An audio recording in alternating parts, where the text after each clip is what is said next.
Hello governors, and welcome to Duelist FUNdamentals. With the rise of Master Duel, a lot of new players are starting to play Yu-Gi-Oh nowadays. So in this new series, I'm going to be trying to teach those new players how to play Yu-Gi-Oh more effectively. Now keep in mind, this will be in a casual perspective. I won't be making any competitive strategies whatsoever, because in reality, you're going to need a lot of this just to get the meta cards. Anyway, let's begin, shall we? Firstly, let's start off with some basic information. There are two types of decks that everyone uses, the main deck and the extra deck.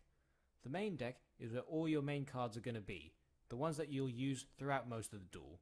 The extra deck, however, is for specific monsters that can be summoned at will depending on the circumstance. Now, every single main deck has a minimum of 40 cards and a maximum of 60, whereas the extra deck, the minimum is 0 and the maximum is 15. Extra decks don't have to be used by everyone.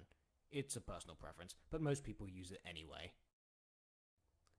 Now, there are three main types of Yu-Gi-Oh cards: monsters, spells, and traps. Monsters all have a common feature with each other: an attribute, a level, a type, and an attack and defense value, and there are many different types of monsters, but we'll cover them in another video. Spells have a green border and can be immediately activated from the hand when need be. Trap cards, on the other hand, have a pink border and must be set face down and cannot be activated until it's your opponent's turn or your next turn.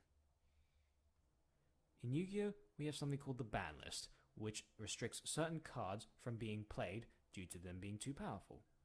Now, this should still be kept in mind even in casual play, that way duels can be played more fairly. Anyway, there are four types of restrictions. Forbidden means that 0 copies of a card can be used. Limited means only 1 copy can be used. Semi-limited means only 2 copies can be used. And unlimited means that the maximum number can be used, which is 3 copies. Now over time, the ban list might change. New cards might be added, old cards might be added, some cards might be taken out. Who knows? It's best to keep up with it as best as you can. You never know when it's going to change. When playing Yu-Gi-Oh, every turn has 6 phases: draw phase, standby phase, main phase 1, battle phase, main phase 2, and end phase. Draw phase is as its name suggests, you draw the card on the top of your deck. This happens at the start of every single turn in Yu-Gi-Oh! Standby phase is when you have to wait for certain effects to resolve. Main phase 1 is when you can summon your monsters, activate spells, set some cards, do some setup, the usual. Battle phase is when you can initiate the battle on your opponent by attacking them directly or attacking their monsters. Main phase 2 can only be resolved after you've done the battle phase, where you can do extra plays whenever you need to do it. End phase is when you end your turn. Simple as that. However, keep things in mind, on the very first turn of the duel, you cannot draw on the very first turn, and you cannot initiate a battle phase. When it comes to summoning monsters, there are 2 types of summoning conditions: normal summoning and special summoning. A normal summon can only be done once per turn, whereas a special summon can be done an infinite number of times per turn. To normal summon, you either have to place the monster face up attack or face down defense.